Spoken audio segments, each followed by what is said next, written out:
Does it really even matter if Jesus was white? Hi, I'm Verastic, your internet best friend, and I'm always thinking thoughts about how the world is crazy and everybody is extreme, and we got to come back to the center. Anyway, let's take this one. Let's tackle this one. So I went on a mommy daughter date with my 9-year-old daughter at Verastic. We went to see King of Kings, and you've probably seen the ad at least once because the network, Angel Network, that did the movie, they are heavy on the promotion of this movie. So even if we were living under a rock, you probably saw an ad. Anyway, so we went to see the movie. We loved it. It was an animated movie about the life of Christ. I think it was done tastefully well, especially for the audience, right? That they had in mind, which is kids. Of course, adults were there because we bring the kids, but yeah, it was in a bite-sized uh, version, right? So kids could really relate. Like this, my 9-year-old loved it. She understood everything.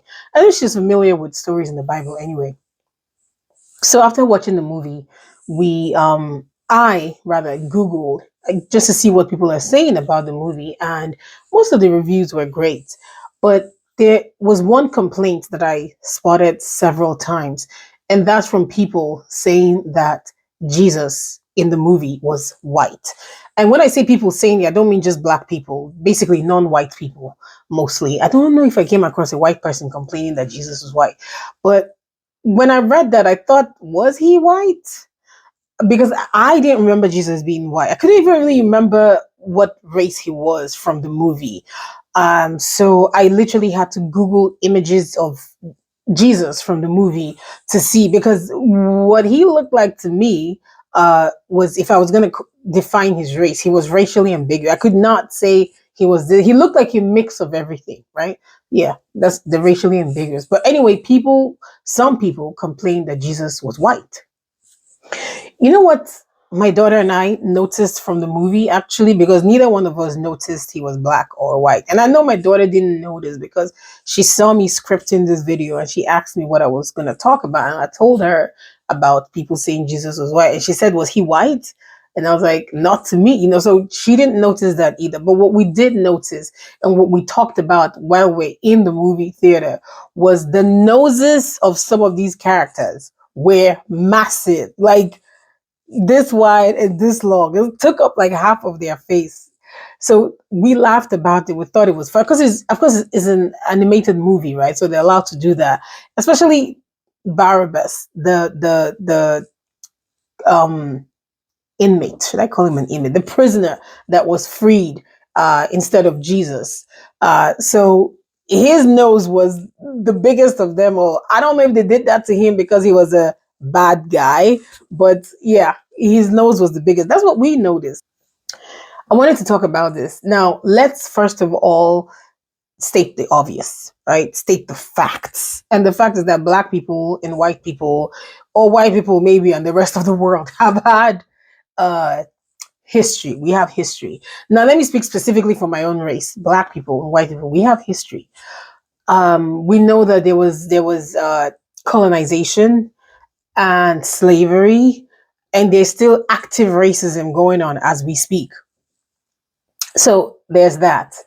There's also the fact that historically white people have wanted to take all of the flowers, left to white people. It seems that they would like to, like, let everybody in the Bible be white. Let every good thing basically be associated with whiteness, or let whiteness be associated with everything that is good. Okay? All right. We got that out there. All that being said, everything I said, we know to be true, right? Okay. All that being said, let's think about Jesus, the person, outside of his race. First of all, the Bible tells us that we were made in his image, and it doesn't tell us what his image was racially, right? But we were made in his image. Now let's think about Jesus himself coming to earth and everything, and the things he said and the things he did. Jesus was literally called a friend of sinners, right? He did not come the way people expected him to come. Like, he didn't come riding in on a horse He didn't have all these soldiers or this big army of people or angels. He was born in a manger, for goodness sake. So, first, even from his very beginning, he didn't come in the way people thought he would. But when he was around, the things that he said and did, I believe, shows us what how he feels about race and everything, really. Jesus, in for example, in the book of John, chapter 4, was talking to a Samaritan woman and asking her for water at the well. And this was at a time where Jews did not associate with Samaritans. Like, Samaritans were the scum of the earth to the Jews. But Jesus asked this woman for water. A woman who, by the way, had had 5 husbands. Okay? So even just on these two counts, Jesus was too holy to be talking to her, but he did. Uh, let's remember the way he praised the Canaanite woman for her faith. He healed the Roman centurion's son. I mean, not son, sorry, servant.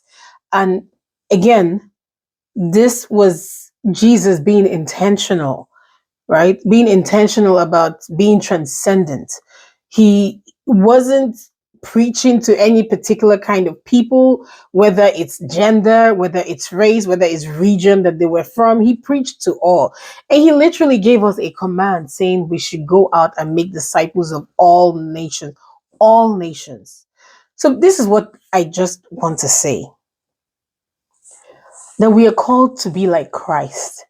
In spite of all the things going on in the world, we are called to be like Christ. And we don't usually give the enemy, the devil, his flowers, but I'm going to give him flowers today. You know, one thing the enemy is really has proven to be really good at? Like, he's got experience in this area. Life, no, what am I saying? Lifetime, generations upon generations of experience. The enemy has not changed his playbook. Oh.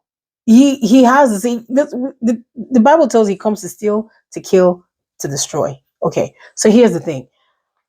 When we leave the message, we're supposed to be like watching this movie, we're supposed to be thinking about Christ, about Jesus Christ, about his birth, his life, his crucifixion, his rise from the dead.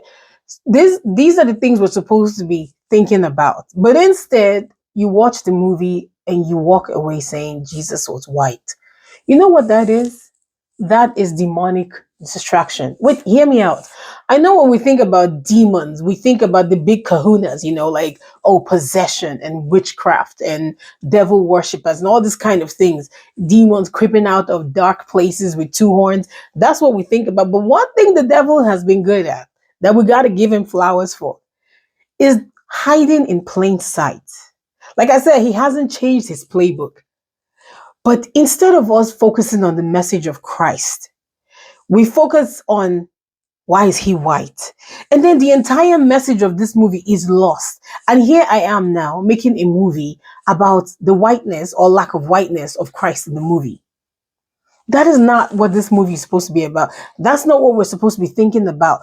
When we watch this movie, we're supposed to walk away thinking, wow, Jesus just came here and died for us and did this, that, and the other, and said we should do this. But no, instead we're like, well, Jesus is white. That's not the point, right?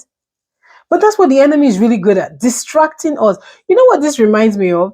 This reminds me of the Bible where Jesus healed the man who was crippled for 38 years. And for 38 years, he could not walk. And he was lying down by this Bethesda pond. Was it a pond? Because once it gets stirred up, people believe that the first to jump in will get healed and blah, blah, blah. And it was a pagan practice, but a practice nonetheless. I mean, we know the story of the Israelites and their pagan practices. But now Jesus heals this man on Shabbat, on Sabbath day. And there are Pharisees over there. And he heals this man. Again, he has not walked for 38 years, and tells him to get up and go take his mat and go. And the Pharisees there are just like, whoa, whoa, whoa, whoa, whoa, whoa, whoa. What's going on? You are you carrying your mat on Shabbat? How dare you? The law of Moses tells us not to blah, blah, blah, blah, blah. They're not even focusing on the fact that this man who has not walked for 38 years can now walk. They're not focusing on, oh my God, who is this great man who healed you? They're not focusing on that. It's not like, oh, praise be to God that you can walk, my brother. No, no, no. It's Shabbat. You do not heal on Shabbat, nor do you carry a mat from one place to another on Shabbat. No, no, no. It's against the law of Moses. And that is what we do today. We modern day Christians, that is exactly what we're doing. You miss the entire message and you focus on something that is not at all what the message, this is not what Jesus wants us to focus on. I don't think that we're going to get to heaven and there's going to be a census of how many white people are here, how many black people are here. I don't think there's going to be that. Do you think that we're going to be talking about race? I mean, it's the human race, right?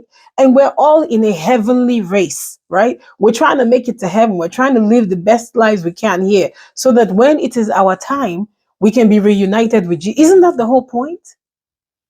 Again, I'm not taking away from the history that we have. I'm not, in fact, it's not even just history. We currently have racism. We do currently have some white people um, trying to associate whiteness with goodness or goodness with whiteness. We have that. But we also should learn to focus on the message of Christ because we are called to be like him. And by the way, I just want to say, because I feel like somebody's going to ask me this, but this is not a sponsored post. Angel Network did not send me tickets. I bought the tickets myself.